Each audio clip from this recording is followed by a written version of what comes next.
Valley American Legion. It's great to be here. It's great to be back.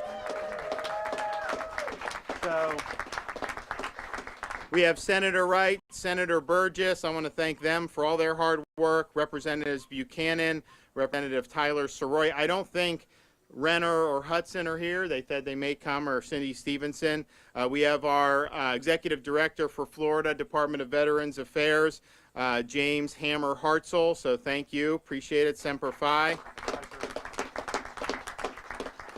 And we also have the Adjutant General of Florida for the National Guard, Jim Eifert.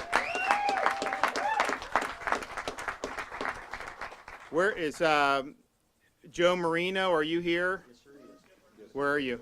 Thank you, Executive Director, Veterans Florida. Caroline, the Commander here, where are you? Are you still? Yeah, thank you for hosting us. We really appreciate it.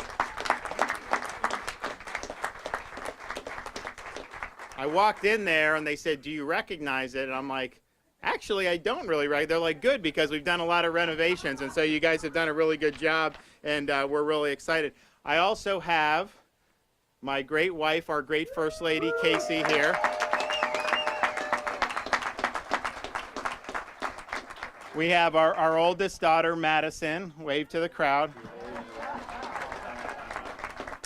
And then we have our boy, Mason. Wave, Mason. Wave to everybody. So he was 9 months when we moved into the Tallahassee in the governor's residence. Madison was a little over 2 years, I guess, at that point. So she always asks about seeing our old house and everything like that, and so we're giving them a chance to maybe be able to do that today. But I want to thank the First Lady for being a real strong supporter of our veterans and our military, and it means a lot for those in Florida.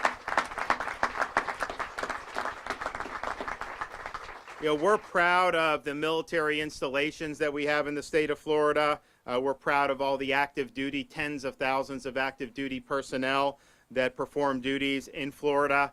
And if you know how military folks think, once they can get that Florida residence, even when they PCS other places, they usually maintain to be Florida residents. It's good for tax purposes. It's also good to be able to vote as a Florida resident, as we know. So,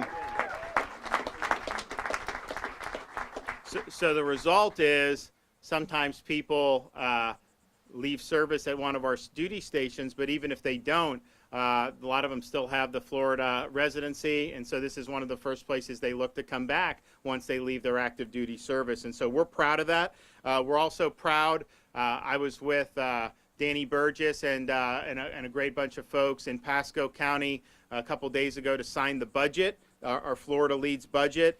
And I talked about a lot of the high points. I mean, you know, our budget, you know, we are the lowest per capita tax state in the country in Florida. Okay. But yet, if you look, our infrastructure is better than these high tax states. If you look at what we did in the budget here, you know, supporting things like infrastructure, K-12 education. We did $1,000 bonuses to every law enforcement, firefighter, and first responder. We supported, continue to have unprecedented support for improving Florida's water resources and infrastructure associated with the water quality in this state, which is so important. We also were able to do all of that, and then we're going to end up probably having like $10 billion in reserve once the new budget takes effect. And so that would not have been possible if we had followed Fauci. Instead, we followed freedom, and that's the reason why Florida's doing better.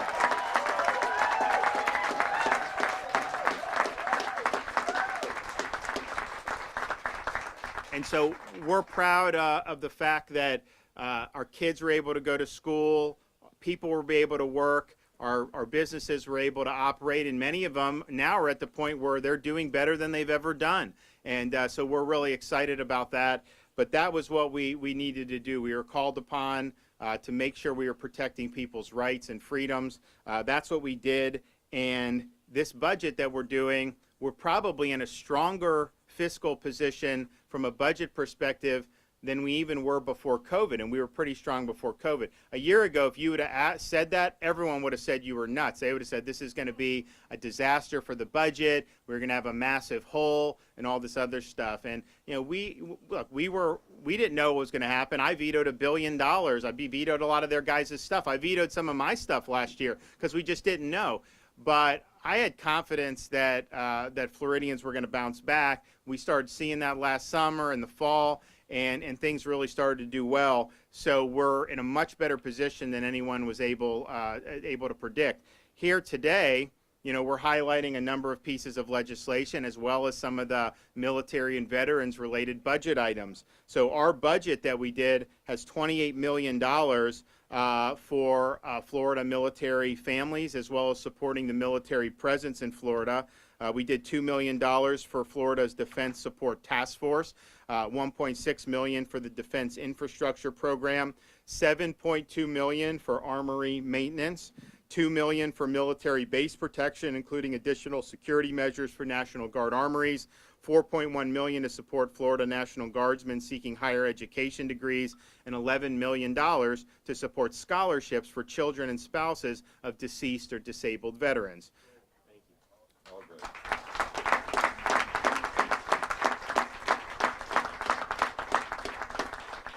Additionally, the budget includes up to $50 million to construct 2 new National Guard armories in Immokalee and in Zephyr Hills.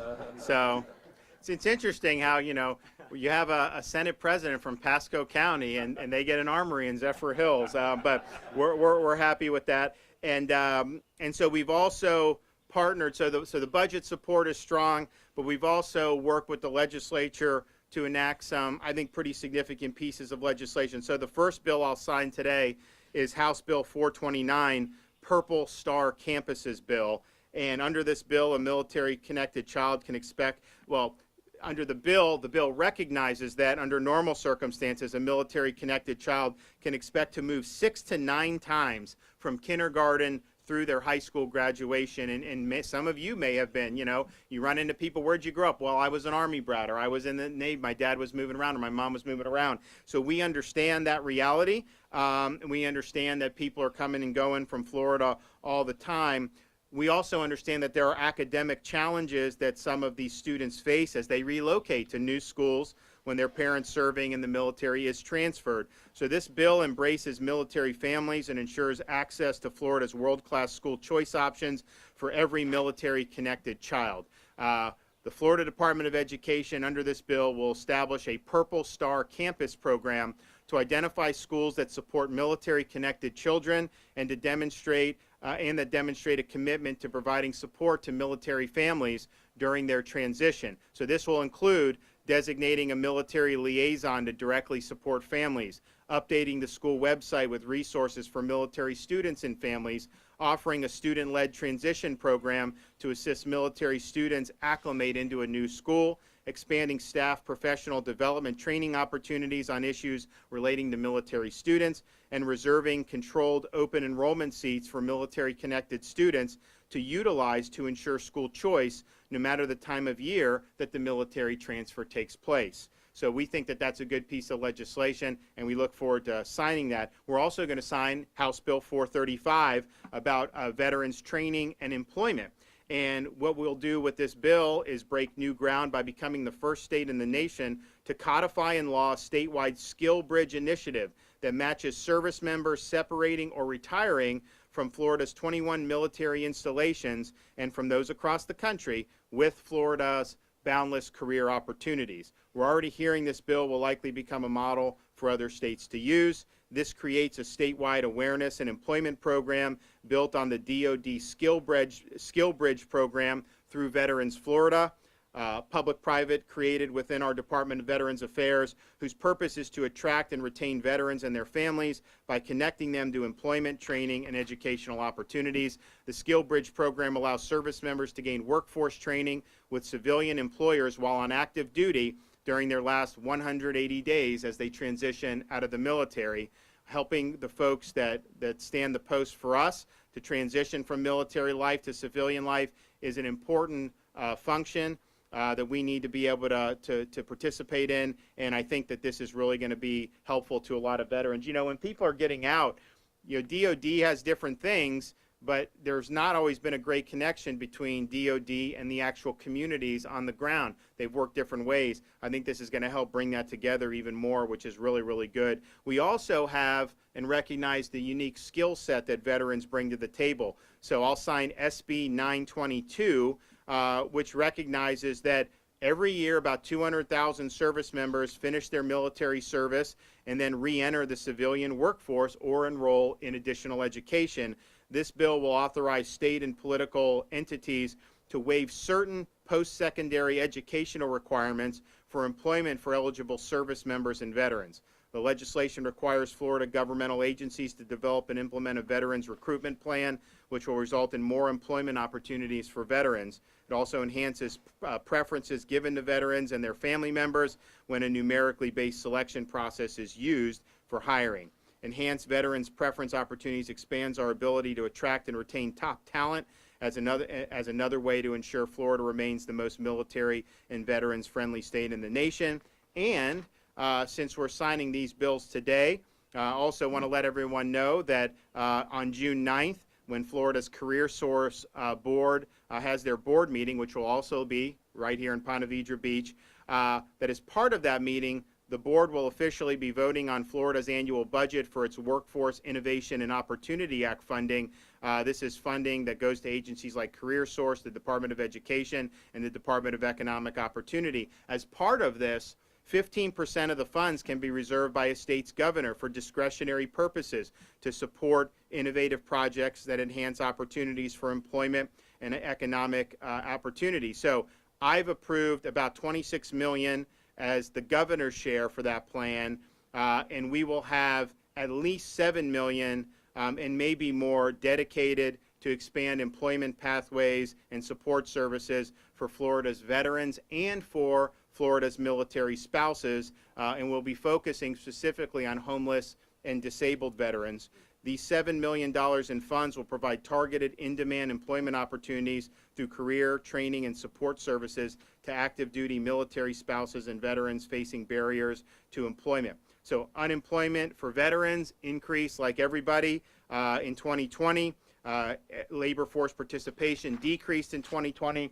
You know, we want to get that back and rebound. Things are rebounding generally, but we want to make sure the veterans are leading the fore. So we are going to be able to use these funds to do a lot of stuff to help veterans: housing assistance, financial counseling, access to military benefits, mental health and substance abuse counseling, transportation, and child care services. So I look forward to them approving that plan next week. I think it'll be a really good plan, and I think it yet again shows that Florida is here to stand with the men and women who've stood by us. So I want to thank everybody.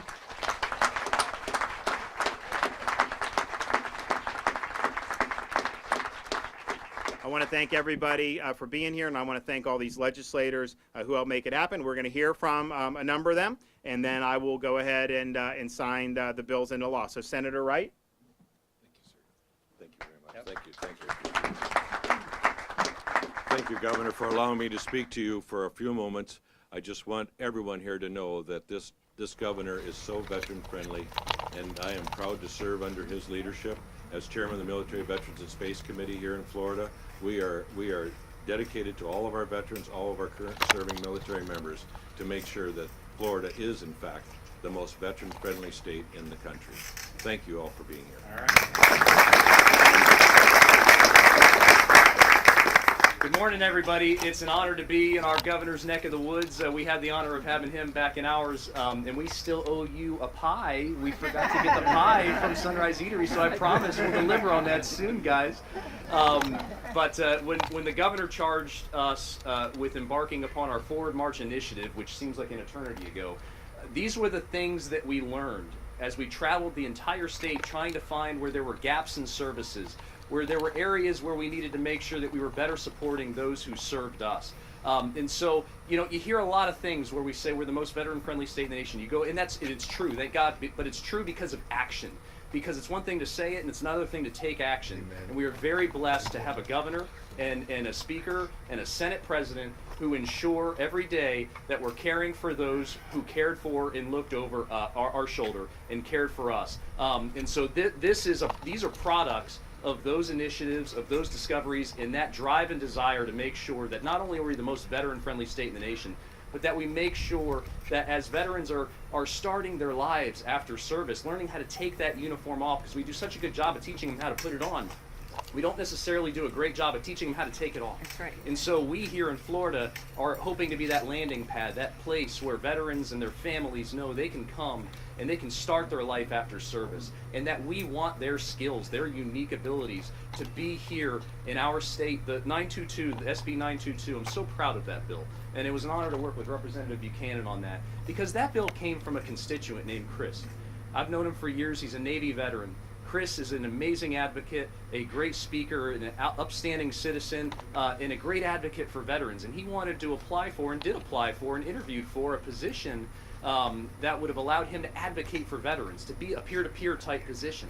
But because he didn't have his degree, he was barred from being able to have that position. And it's not that they didn't want to hire him, it was just that barrier. And so 922 allows governments to waive that barrier when they feel like they have an otherwise perfectly qualified candidate for that job. And so it was an honor to be able to bring something that we learned from home and to carry it up to Tallahassee and get it done. So I just want to end with, I'm so glad, Governor, that you mentioned veteran spouses. We all know that our spouses are the backbone of the military and allow us to be able to do what we do on a daily basis. And I think the same thing applies in a lot of realms of service. And so I think, being back in your hometown, Governor, it's only appropriate to recognize our amazing First Lady, Casey DeSantis.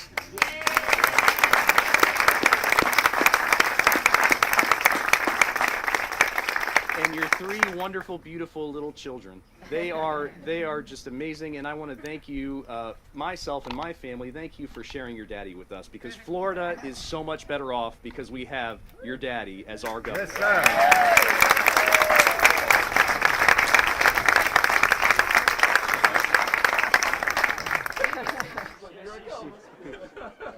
So cute.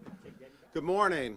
I want to thank Governor DeSantis for helping ensure that Florida remains a very veterans-friendly state.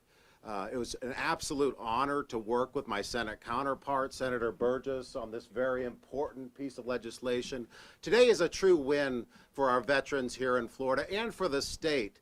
Creating more opportunities for our veterans is what it's all about, while continuing to diversify our government entities.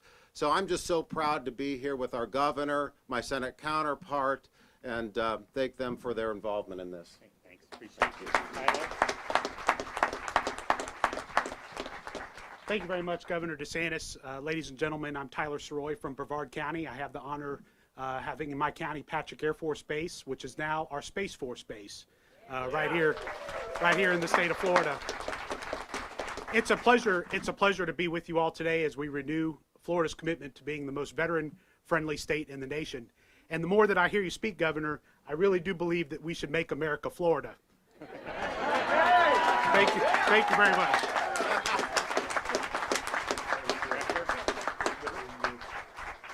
I want to say how proud I am to be here in the presence of a great Navy veteran, Florida citizen. Thank you, Governor. Yeah. And again, I have to say thank you for supporting the family like you do.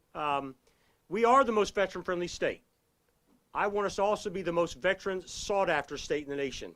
I want every veteran to want to come and live in Florida because who and what we do for our veterans, their families, their wives, and their kids. Right? That's what we need in Florida, because those are great Americans. They're good citizens, and I want as many of them here as possible. Thank you very much. Thank you, Governor.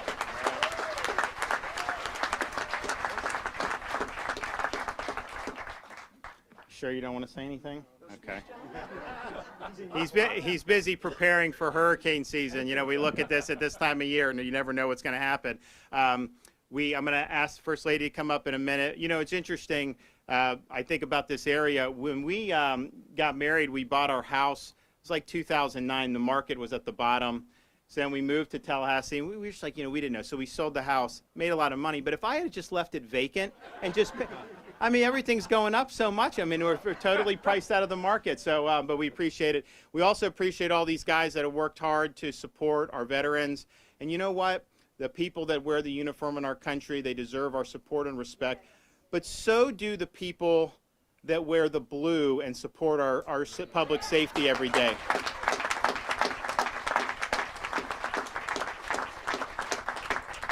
And while you had all these movements in these insane cities to defund the police, and you see crime skyrocketing as a result of that, Florida stood by law enforcement. We passed the strongest anti-rioting bill in the country that said we're not going to let you defund law enforcement.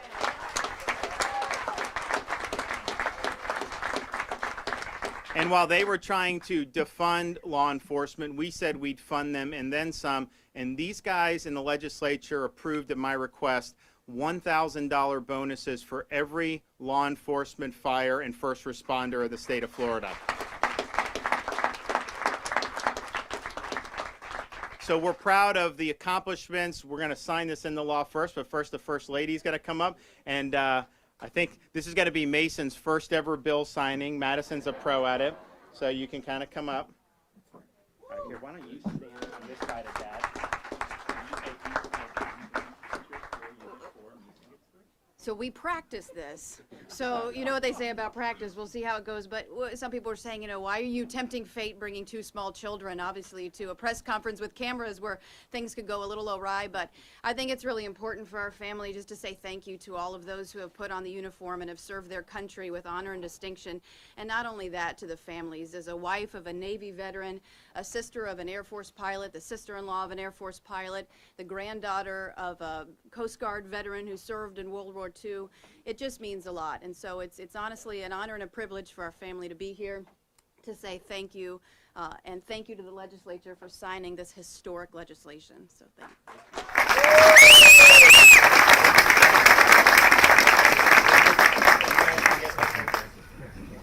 Is today the 4th? The 4th.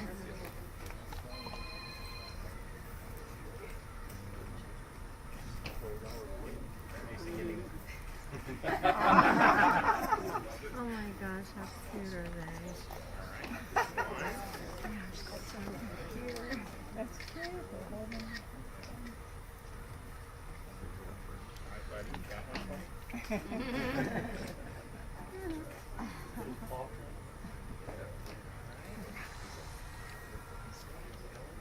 Oh, yes.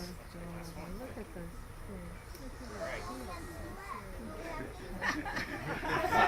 Okay, Mason, can I get that one, buddy? Okay. All right, last one. I gotta sign the last one. Thank you. All right, we've got one.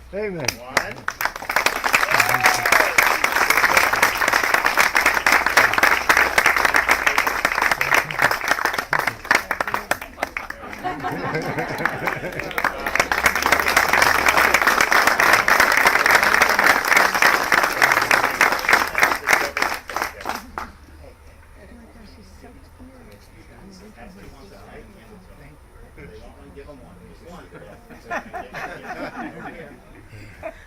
All right, one more. Okay, who else needs one? Anyone else? You got one? You get two. Oh, you get two. We don't do permanent markers in the governor's mansion.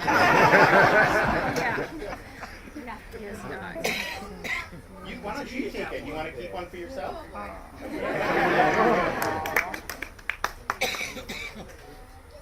Okay. Well, they did a great job. We're really excited about it, and so thank the kids. All right. Do we have anybody a question or two before I leave? Yes, ma'am.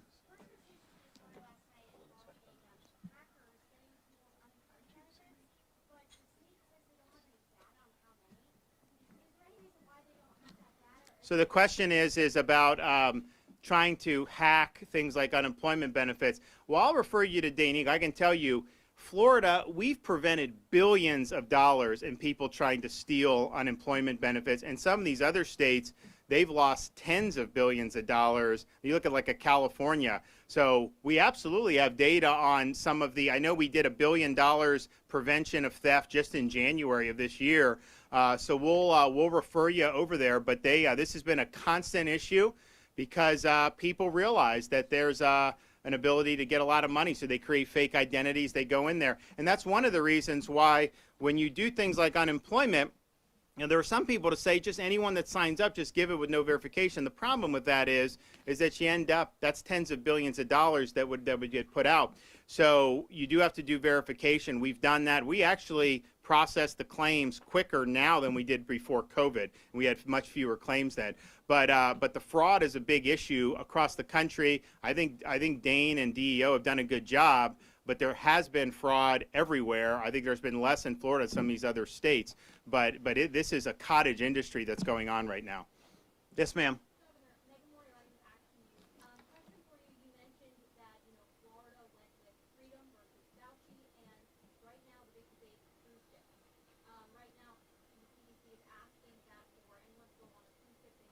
They're not asking. Let me just be honest. What the CDC is doing, this is why we sued them.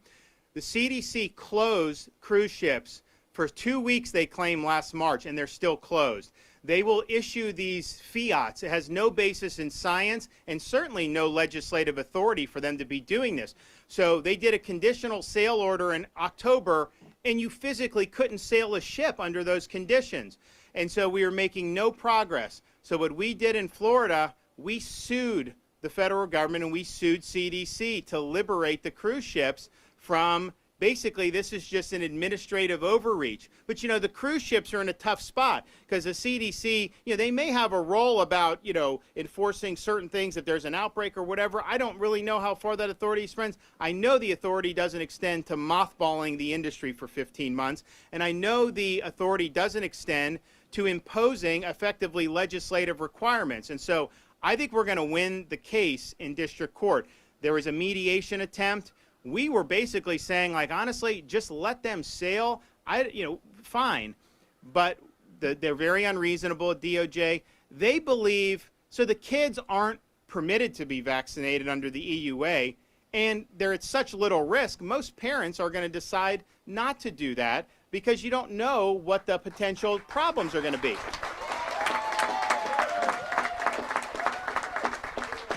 But CDC says that you have to have like 95% have to be vaccinated. That means you cannot have families going on these. And so they're issuing those dictates. And so if we win the case, it opens up. They will all sail out of Florida. They will all do it consistent with Florida law. We are not worried about that in any way, shape, or form. But just understand, this bureaucracy needs to be brought to account. You can't have a bureaucracy that's just going out and issuing these rules on the fly. They literally said, if you're sunbathing on a cruise ship, you have to wear a mask. Really? I mean, give me a break. And I think now with Fauci's emails, and you see all this stuff, it's pretty clear that a lot of this stuff was fly by the seat of your pants guidance. This was not based on hard data. In fact, there were people who were showing, pointing out about that this thing came from the lab. If you said that a year ago, corporate media said you were a conspiracy theorist. Facebook would deplatform you for saying that. Now, it's almost impossible to make the case it was natural because they haven't been able to do any linkage, and it's 15 months plus later. And so the lab leak is by far the most plausible explanation. And so we just have to ask ourselves, why was Fauci and these other people sending grants to Wuhan or some of these other places? I'm sorry, that is not an appropriate use of tax dollar money. And when he testified many years ago that doing gain-of-function research, the risk of having a pandemic is worth doing the research, I disagree with that. I think this has been a disaster what's happened, and China has covered it up. They need to be held accountable, but the bureaucrats in the United States also need to be accountable for what they did. All right.